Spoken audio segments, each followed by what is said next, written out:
Shalom Bapak Ibu, Saudara yang dikasihi Tuhan. Seri pengajaran hari ini Sabtu 6 Februari 2021 berjudul Pengaminan Akali. Di dalam kekristenan kita diajarkan bahwa keselamatan itu pemberian Allah, bukan hasil dari usaha, perbuatan, atau pekerjaan manusia. Hal itu tertulis jelas dalam Efesus 2 ayat 8-9 yang demikian bunyinya. Sebab karena kasih karunia kamu diselamatkan oleh iman. Itu bukan hasil usahamu, tetapi pemberian Allah. Itu bukan hasil pekerjaanmu. Jangan ada orang yang memegahkan diri.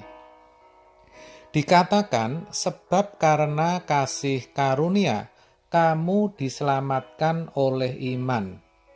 Jadi sangat jelas yang menyelamatkan itu iman, bukan yang lain. Bukan juga perbuatan manusia. Itu artinya sehebat apapun perjuangan manusia untuk selamat atau sebaik apapun perbuatannya tidak bisa membuat dirinya selamat. Dengan demikian, di sini kata iman menjadi sangat penting untuk bisa dipahami dengan benar. Karena hanya oleh imanlah dikatakan kita bisa diselamatkan. Iman menentukan apakah orang bisa memperoleh keselamatan atau tidak. Jadi, kalau orang sampai tidak memahami pengertian iman atau salah dalam memahaminya, bisa-bisa akan gagal untuk memperoleh keselamatan. Saudara, dalam bahasa Ibrani, kata iman adalah aman. Sedangkan kata iman dalam bahasa Yunani terjemahan dari pistis, yang artinya kepercayaan atau penyerahan kepada seseorang. Kata kerja dari pistis adalah pistewo, yang mempunyai pengertian iman kepada, mempercayakan diri atau menyerahkan diri kepada suatu objek. Dalam hal ini tentu Tuhan. Jadi iman yang benar sesungguhnya adalah penyerahan diri sepenuhnya kepada Tuhan, di mana ditunjukkan melalui penurutan akan kehendaknya, serta pengharapan akan penyataan akan kedatangan Tuhan Yesus. Untuk memiliki iman yang benar, harus dimulai dari keyakinan akan karya salib Kristus. Harus meyakini dan setuju terlebih dahulu di dalam pikirannya bahwa Yesus telah datang ke dalam dunia ini kira-kira 2000 tahun yang lalu untuk mati di kayu salib, dan oleh darahnya manusia berdosa beroleh pengampunan.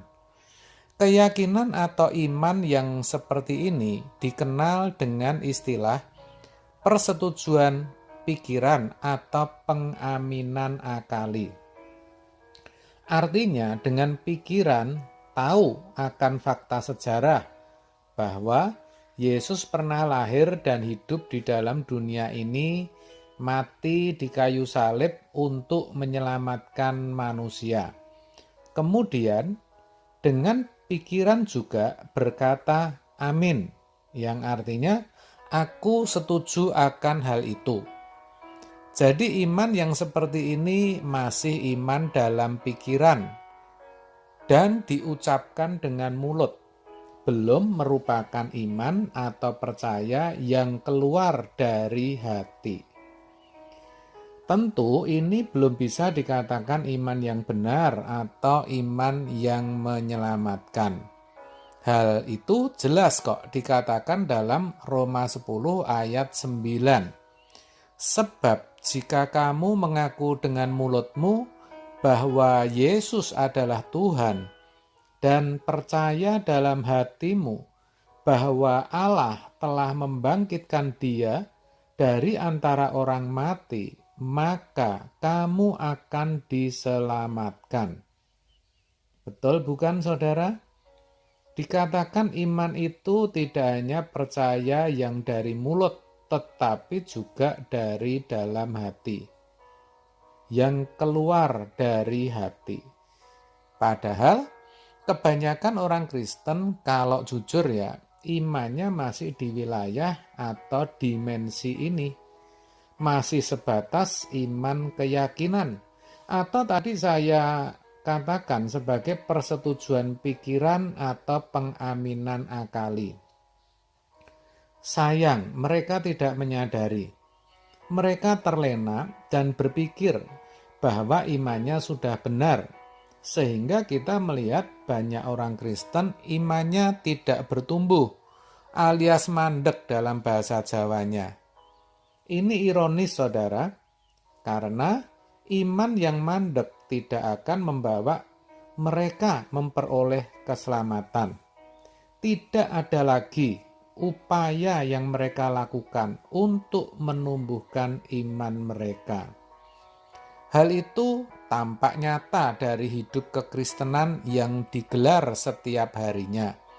Apa yang sesungguhnya ingin dicapainya dengan menjadi orang Kristen? Umumnya orang Kristen yang belum dewasa fokus hidupnya hanya tertumpu pada berkat-berkat jasmani saja. Mereka belum memiliki tanggung jawab sebagai umat tebusan. Memang mereka juga berdoa, menyembah dan memuji Tuhan. Tetapi mereka lakukan itu semua agar Tuhan memberkati, melindungi, memelihara, menyembuhkan, memulihkan, dan sebagainya. Yang intinya agar mereka bisa hidup nyaman di dunia ini. Mereka menjadikan Tuhan sebagai agen khusus yang bisa memberi mereka kenyamanan, keamanan, dan kemakmuran di bumi ini. Mereka menjadikan Tuhan sebagai teman agar bisa bersahabat dengan dunia. Nah, ini salah, saudara. Tuhan diperlakukan seperti dewa. Dengan pemikiran kalau dipuja-puja, disembah, diberi persembahan atau persepuluhan, Tuhan senang. Kalau Tuhan senang, maka Dia akan memberkati. Itu salah dan licik, saudara. Itu namanya oportunis.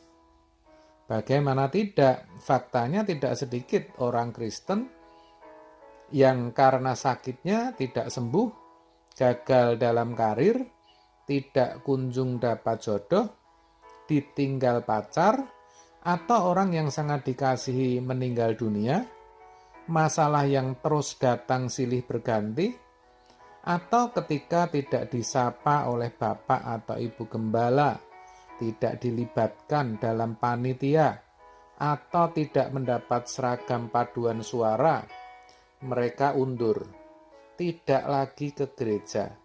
Bahkan ada juga yang oleh karena kepentingan pekerjaan atau agar mendapatkan pasangan, berpindah agama. Mereka pikir Tuhan tidak bisa menolong mereka. Pertanyaannya, kenapa bisa begitu? Karena mereka tidak memahami pengertian iman dengan benar. Iman mereka salah. Sebenarnya orang-orang seperti ini belum bisa dikatakan sudah beriman, saudara. Lalu kenapa sampai bisa begitu? Bisa jadi tidak pernah diajarkan seperti apa iman yang benar, atau memang sudah diajarkan, tetapi memang tidak mau belajar. Begitu, saudara. Nah, oleh sebab itu, melalui kebenaran ini kita periksa kondisi iman kita masing-masing, saudara. Kalau iman saudara masih berupa keyakinan dalam pikiran atau pengaminan akali tidak apa-apa. Itu memang awal untuk memiliki iman yang benar. Tapi saya ajak agar saudara bertumbuh, berjuang, menjadi lebih dewasa. Belajarlah terus sampai saudara benar-benar memiliki iman yang benar yang menyelamatkan. Amin. Tuhan memberkati.